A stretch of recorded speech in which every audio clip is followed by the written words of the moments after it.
Live from Fox 39, WQRF-TV Rockford, and your home team. Eyewitness News at 9 starts now.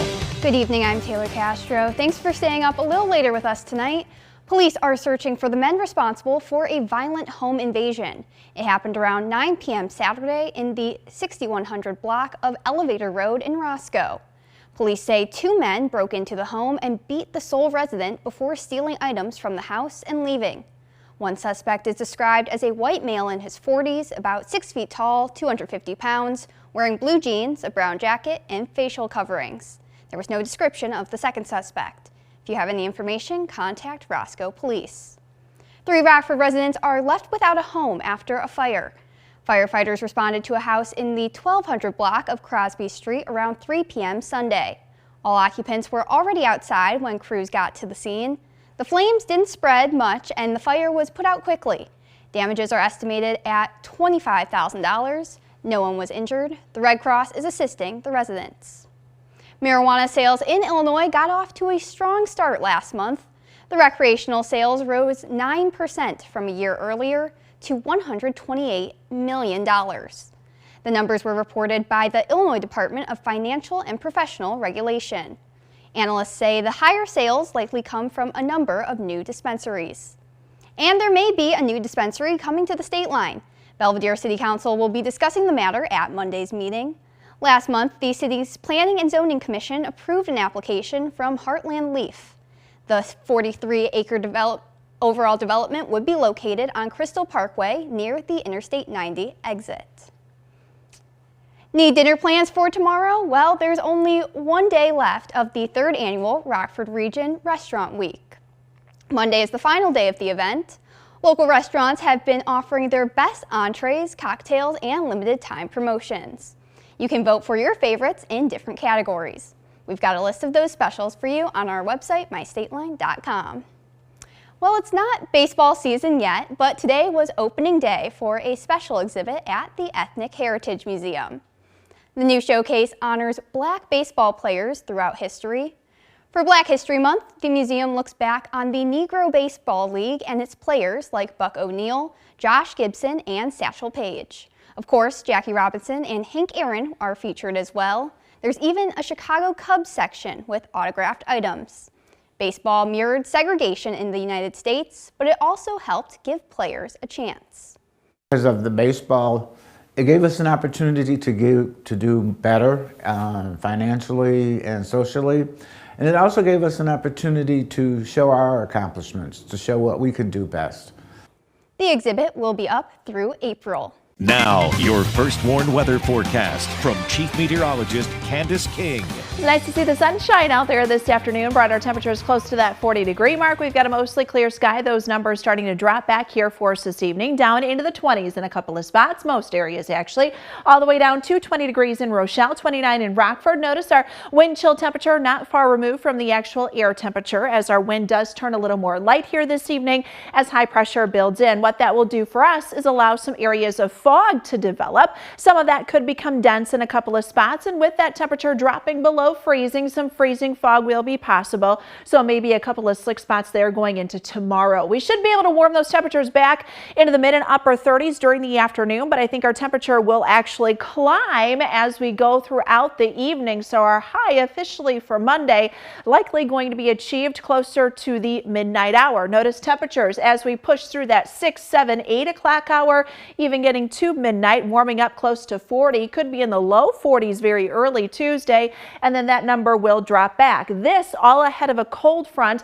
that'll sweep through during the evening hours tomorrow. That will give us a chance for a few very light showers after about 8 or 9 o'clock tomorrow evening. Tonight we are going to stay dry, but you've got the fog out there. Winds are going to pick up from the southeast as well. It does get windy tomorrow. Cloud cover comes back in. We've got some lighter showers there working in from the west. That'll stay with us during the evening hours. This will add up to maybe 1/10 of an inch or two, so not expecting a lot of rainfall from that. We keep that cloud cover around in the day on Tuesday. Skies will clear out just a bit Tuesday night. Now, I mentioned that wind. It's light right now, but it will pick up during the day tomorrow, gusting to about 30-35 miles per hour once we get into tomorrow evening and tomorrow night. Next system comes in. This one looks to bring us a better chance for some rainfall coming during the day on Wednesday. Wednesday night, we'll see those showers begin to move in. Could be some heavier rainfall, maybe around 1/2 an inch up to 1 inch of rain coming in.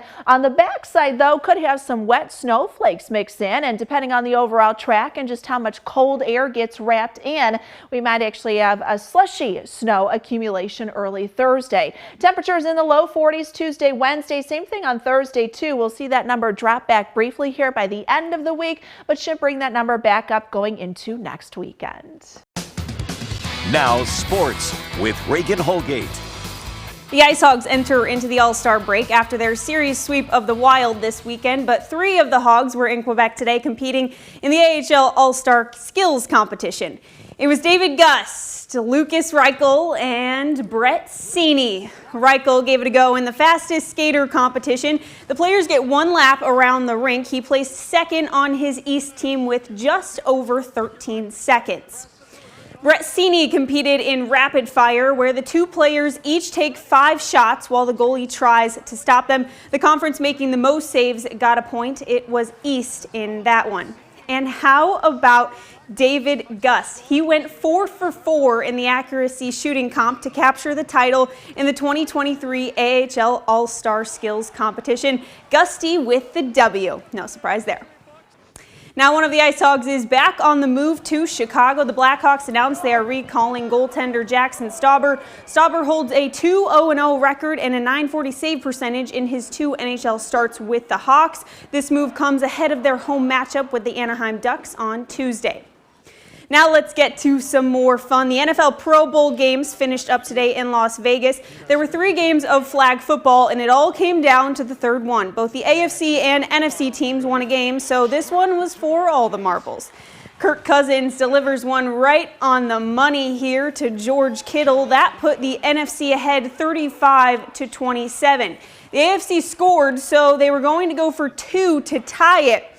But Josh Jacobs' pass is incomplete. Eli Manning gets the Gatorade bath, and the NFC wins the 2023 Pro Bowl. The Bulls aren't expected to make any trades ahead of the deadline, but the Nets finally did. Kyrie Irving is headed to Dallas. The Mavericks are sending Dorian Finney-Smith, Spencer Dinwiddie, and a number of draft picks to Brooklyn. Pending a physical, Irving is expected to make his debut Wednesday against the Clippers. The Lakers and Nets apparently had several conversations leading up to today, but this trade gave the Nets a better chance to surround Kevin Durant with players. The Illinois women's basketball team faced a familiar opponent today at the State Farm Center. The Illini already beat Minnesota last month. Close game here in the 4th, but a great pass inside to Kendall Bostic, who scores with the hook in the lane. Here she goes again in the paint. It's another easy layup for her, but the Gophers continue to stay in this one. Alana Michaud scores right there. She had 24 on the day. All tied up late in this one, Makaira Cook made a few clutch free throws. Then she pulls up for a long jumper here and ices the game. The Illini get the win 69-62.